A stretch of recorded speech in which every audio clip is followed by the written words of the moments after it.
Hello students, welcome to my channel Gyan Ganga. Students, स्वागत है आपका हमारे चैनल ज्ञान गंगा पर। अब हम डिस्कस करने जा रहे हैं सोप्स एंड डिटर्जेंट्स के बारे में। क्लास 10th का ये टॉपिक है जो बहुत ही हेल्पफुल है और ये बहुत इंपॉर्टेंट टॉपिक है, सोप्स एंड डिटर्जेंट। तो चलिए देखिए, सबसे पहले यहाँ पे दिया है सोप्स और डिटर्जेंट से पहले आपको जानना है फॉर्मेशन ऑफ माइसिल। देखिए, जो सोप और डिटर्जेंट पार्टिकल्स होते हैं ये फॉर्मेशन ऑफ माइसिल करते हैं, ठीक है। जिसमें क्या होता है कि देखिए, आप आयनिक एंड बाहर की तरफ है और जो है ऑयल ड्रॉप जो देखिए अंदर की तरफ है। तो इस तरह से क्या होता है कि ये पानी में सॉल्युबल हो करके जो है ऑयल को बाहर निकाल देता है, ठीक है। तो आपको ये समझना है कि इसमें कैसे ऑयल या जो डर्ट पार्टिकल होता है वो कैसे सोप की वजह से निकलता है। देखिए, सोप का एंड है और ये आप देख सकते हैं। देखिए, जैसे जो है ये जो है ये पूरा देखिए, ये पानी की तरफ रहेगा और ये डर्ट की तरफ रहेगा। तो ये आपका हाइड्रोफिलिक एंड हो गया, ये आपका हाइड्रोफोबिक एंड हो गया। तो हाइड्रोफिलिक और हाइड्रोफोबिक एंड ये दोनों हैं। इसी के स्ट्रक्चर के बनने की वजह से जो डर्ट पार्टिकल होता है वो बाहर निकल जाता है। तो जो डर्ट पार्टिकल है वो सोप मॉलिक्यूल इस तरह से बना के चीज़ों को निकाल देता है, डर्ट पार्टिकल्स को। तो यही इस एक्टिविटी में बताया गया है, फॉर्मेशन ऑफ माइसिल्स कैसे होता है, ठीक है। तो चलिए इसको डिटेल में समझते हैं। देखिए, ये एक्टिविटी ये बता रही है सोप कैसे क्लीनिंग एक्ट करता है, सोप या डिटर्जेंट कैसे। तो यहाँ पे सोप की बात हो रही है, तो सोप कैसे अपनी क्लीनिंग एक्टिविटी करता है। देखिए, जितने भी डर्ट पार्टिकल्स होते हैं वो ऑयली नेचर में होते हैं, जैसा आपको पता है। और oil does not dissolve in water, और ऑयल जो वाटर में डिजॉल्व तो होता नहीं है। तो पानी से कैसे वो निकलेगा भाई। तो ऑयल जो पानी में डिजॉल्व होता नहीं है, तो वो करता क्या है कि सोप जो है एक ऐसा मॉलिक्यूल बनाता है जिससे उसका एक एंड पानी में डिजॉल्व होता है और एक एंड उसका ऑयल में डिजॉल्व होता है या डर्ट में डिजॉल्व होता है। तो इस तरह से करके वो एक मॉलिक्यूल को तैयार करता है, ठीक। तो बोल रहे कि the molecule of soap are, जो मॉलिक्यूल होते हैं सोप के वो होते क्या हैं, सोडियम या potassium salt of long chain carboxylic acid होते हैं, ठीक है। ये क्या होते हैं, सोडियम या potassium salt of long chain carboxylic acid होते हैं ये आपके सोप के मॉलिक्यूल।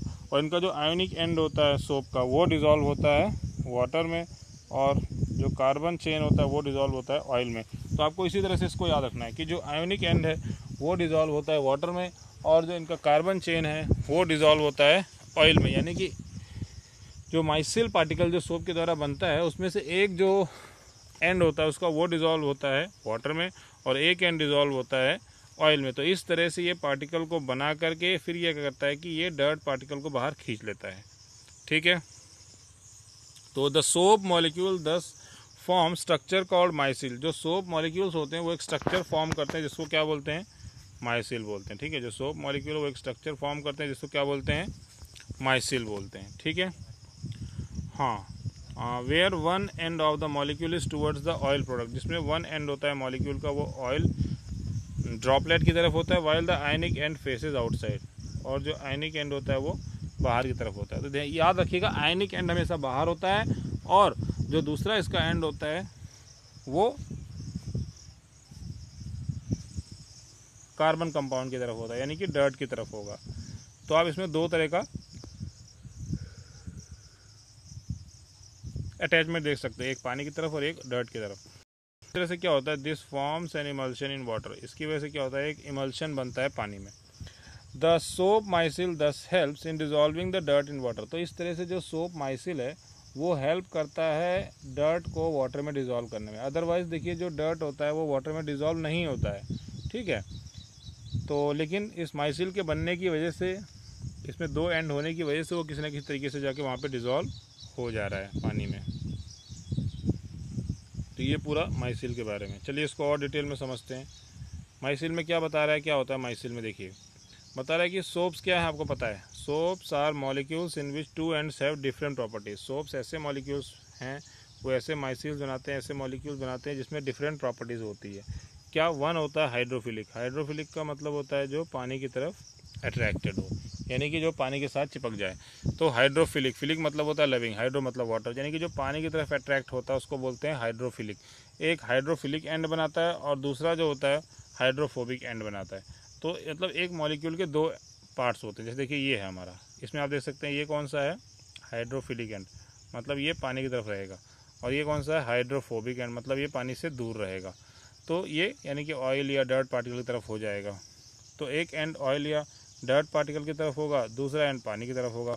तो इस तरह से आप देख सकते हैं कि माइसिल का फॉर्मेशन होता है सोप में, जिसमें दो पार्ट्स बनते हैं, एक होता है हाइड्रोफिलिक पार्ट और एक होता है हाइड्रोफोबिक पार्ट। तो हाइड्रोफिलिक पार्ट पानी की तरफ रहता है, हाइड्रोफोबिक पार्ट पानी से दूर रहता है। इस तरह से वो डर्ट में डिज़ोल्व होता है। और जो हाइड्रोफोबिक होता है वो डिज़ोल्व होता है हाइड्रोकार्बन्स में, और जो हाइड्रोफिलिक होता है वो डिज़ोल्व होता है वाटर में। तो इस तरह से एक मॉलिक्यूल बनता है और डर्ट पार्टिकल को किसी भी सब्सटेंस से निकाल दिया जाता है। When soap is at the surface of water, जब जो सोप होता है वो सरफेस ऑफ वाटर पे होता है, तो जो उसका हाइड्रोफोबिक टेल है of soap will not be soluble in water. जब वो सरफेस ऑफ वाटर पे सोप होता है तो उसका जो हाइड्रोफोबिक टेल होता है वो बाहर की तरफ रहता है, वो वाटर में सॉल्युबल नहीं रहता है, ठीक। और जो सोप होता है it will align along the surface of water, वो सरफेस ऑफ वाटर के अलॉन्ग लग जाता है उस तरह से। With the ionic end in water, जो आयनिक एंड होगा वाटर में होगा, and the hydrocarbon tail pointing out water, यानी कि जो आयनिक एंड होगा वो वाटर की तरफ हो जाएगा, और जो दूसरा होगा हाइड्रोफोबिक एंड होगा वो कार्बन टेल वाटर से बाहर की तरफ हो जाएगा। तो इस तरह से आप देखते हैं कि माइसिल की स्ट्रक्चर बनती है, ठीक है। तो ये देखिए, अब ये बना हुआ देखिए माइसिल का स्ट्रक्चर। इसमें आप देख सकते हैं हाइड्रोफिलिक एंड कौन सा है, ये गोल वाला, ठीक है। और ये पूरा हाइड्रोफिलिक एंड है, ये पानी में डिज़ोल्व होगा, और ये पूरा हाइड्रोफोबिक एंड है। तो यहाँ पे एक डर्ट पार्टिकल होगा, यहाँ पे डर्ट में डिज़ोल्व होगा, चाहे ऑयल हो या कुछ और हो, तो डर्ट में डिज़ोल्व होगा ये। तो आपने देखा कि देखिए सरफेस है, ये सरफेस पे डर्ट लगा हुआ है। अब मान लीजिए सोप आ गया, तो सोप पार्टिकल है मान लो, ये इसमें दो एंड आप देख सकते हैं, एक हाइड्रोफिलिक एंड और एक हाइड्रोफोबिक। तो ये जो हाइड्रोफिलिक एंड है नीला वाला है, यानी कि ये पानी में डिज़ोल्व होगा, और हाइड्रोफोबिक है ये सफ़ेद वाला है, यानी कि ये डर्ट में डिज़ोल्व होगा, तो ये पानी से दूर रहेगा। हाइड्रोफोबिक एंड हमेशा पानी से दूर रहेगा। तो आप देख सकते हैं जो डर्ट है उसमें कौन डिज़ोल्व हो रहा है, हाइड्रोफोबिक एंड, वो पानी में डिज़ोल्व नहीं हो रहा है। इसमें आप देखिए ग्रीस या डर्ट है, तो हमेशा ये देखिए जो सफ़ेद वाला एंड है वो देखिए ग्रीस या डर्ट की तरफ जा रहा है, यानी कि ये हाइड्रोफोबिक एंड है। यही तो जाके ग्रीस या डर्ट में डिज़ोल्व होगा, तो ये जाके ग्रीस या डर्ट में डिज़ोल्व हो जा रहा है, और इसको धीरे धीरे धीरे देखिए खींच रहे हैं सरफेस से, खींचते खींचते खींचते इसने एंड में क्या किया, इसको सरफेस से निकाल दिया। तो इस तरह से आपने देखा कि किस तरह से सोप अपना क्लीनिंग एक्शन कर रहा है, और उसने एक सरफेस से डर्ट पार्टिकल को सोप ने निकाल दिया। तो ये आपने देखिए, ठीक है। अब होता क्या है इनसाइड वाटर, वाटर में क्या है, these molecules have a unique orientation. Water में इन मॉलिक्यूल्स का एक यूनिक ओरिएंटेशन होता है, that keeps the hydrocarbon portion out of the water, जिसकी वजह से क्या होता है, जो हाइड्रोकार्बन पोर्शन है वो पानी से बाहर रहेगा। तो जो हाइड्रोकार्बन पोर्शन है it will remain out of the water, वो पानी से बाहर रहेगा। This is achieved by forming clusters of molecules in which the hydrophobic tail are in interior of the cluster। जो हाइड्रोफोबिक टेल होता है वो क्लस्टर के अंदर की तरफ रहेगा, और जो हाइड्रोफिलिक टेल होता है वो बाहर की तरफ रहेगा। And the ionic end are on the surface of the cluster, जैसा कि आप इसमें देख सकते हैं जो आयनिक एंड है देखिए वो बाहर की तरफ है, यानी कि हाइड्रोफिलिक एंड है वो बाहर की तरफ है, और जो हाइड्रोफोबिक एंड है वो सब अंदर की तरफ है, ठीक है। इस तरह का एक क्लस्टर बनाते हैं लोग, एक मॉलिक्यूल बनाते हैं। This formation is called a micelle. तो इस तरह से जब ये क्लस्टर बनता है सोप पार्टिकल्स का, इसी को बोलते हैं माइसिल। ये क्या करता है कि जो डर्ट पार्टिकल होता है उसको ये बाहर निकाल देता है, ठीक है। तो इस तरह से ये डर्ट पार्टिकल को बाहर निकालने का काम करता है, और ये माइसिल की फॉर्मेशन होती है। तो ये क्वेश्चन बहुत ही इंपॉर्टेंट है, माइसिल कैसे बनता है, सोप कैसे काम करता है, सारी चीज़ें आपको समझनी है, ठीक है। This formation is called a micelle. इस तरह के स्ट्रक्चर के बनने को बोलते हैं micelle. Soap in the form of a micelle is able to clean. Soap जब माइसिल के फॉर्म में होता है तो वो क्लीनिंग कर पाता है, साफ सफाई कर पाता है, ठीक है। Since the oily dirt will be collected in the centre of the micelle, जो ऑयली डर्ट होता है, जो ऑयली पार्टिकल है, डर्ट पार्टिकल है, वो सेंटर ऑफ द माइसिल में कलेक्ट हो जाएगा, और the micelle stage in solution as a colloid, और जो माइसिल है वो सॉल्यूशन में कोलॉइड के रूप में रहता है, and will not come together to precipitate because of ion and repulsion, और वो प्रेसिपिटेट नहीं होगा क्योंकि इसमें आयन एंड भी हो रहा होता है। Thus the dirt suspended in the micelle is also easily rinsed away. इससे होता है जो डर्ट पार्टिकल जो माइसिल के अंदर फंसा होता है वो भी धीरे धीरे वॉश्ड अवे हो जाता है।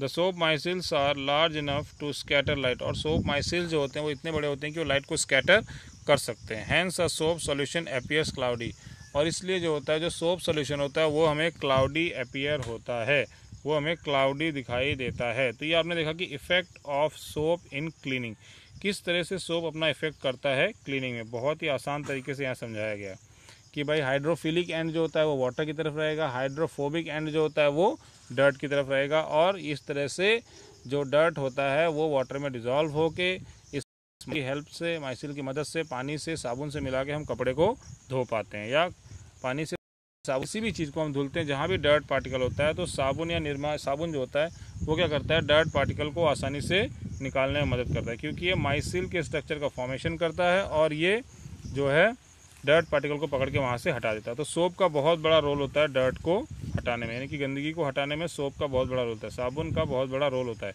तो ये इस तरह से गंदगी को पकड़ के हटा देता है, ठीक है। तो इस तरह से हमने ये माइसिल के बारे में जान लिया। इसके बाद ये चैप्टर थोड़ा सा बचा है, ये हम कल डिस्कस कर लेंगे, इसका समरी और ये जितना पार्ट ये बचा हुआ एक्टिविटी वगैरह ये कल डिस्कस करेंगे। तो आज के प्रेजेंटेशन में आपने बहुत ही इंपॉर्टेंट चीज़ जाना स्टूडेंट्स कि कैसे माइसिल्स का फॉर्मेशन होता है, कैसे माइसिल्स वर्क करते हैं, और कैसे सोप्स और डिटर्जेंट कैसे वर्क करते हैं। तो ये सारी प्रोसेस है। इसी तरह से सोप्स और डिटर्जेंट ये वर्क करते हैं और ये डर्ट पार्टिकल को जो है निकाल देते हैं, ठीक है। तो ये लोग डर्ट पार्टिकल को ऐसे ही निकालने में मदद करते हैं और चीज़ों को साफ़ करते हैं। तो सोप और डिटर्जेंट कैसे अपना क्लीनिंग एक्शन करते हैं, इसमें आपको समझ में आ गया कि भाई एक स्ट्रक्चर बनाते हैं जो डर्ट पार्टिकल को सॉल्युबल बना देता है वाटर में, जो वाटर में ना सॉल्युबल हो, और इस तरह से ये चीज़ों को साफ़ करने में पूरी मदद करते हैं। तो ये बहुत इंपॉर्टेंट वीडियो है स्टूडेंट्स, इसको आप अच्छे से पढ़ लीजिए, एक बार दो बार पढ़ लीजिए, वीडियो को एक बार दो बार देख लीजिए। ना समझ में आए तो मुझे ज़रूर बताना, मैं फिर से आपको इसको एक्सप्लेन कर दूँगा। वैसे मैंने पूरी कोशिश की है कि इसमें सब कुछ आपको एक्सप्लेन हो जाए, सब कुछ आपको आसानी से समझ में आ जाए। अगर फिर भी कहीं कोई पॉइंट, कोई लाइन, कोई सेंटेंस नहीं समझ में आ रहा हो तो बताइएगा। वैसे ये बहुत अच्छे से किताब में ही साफ साफ लिखा है, इसको आप पढ़ते जाएंगे आपको समझ में आता जाएगा। इसीलिए जो मैंने समझाया पहले लेक्चर पूरा ध्यान से सुन लीजिए, उसके बाद एक दो बार इसको पूरा रीड कर लीजिए, दिमाग में बिठा लीजिए, पढ़ लीजिए, समझ लीजिए, और कोई डाउट हो तो पूछिएगा।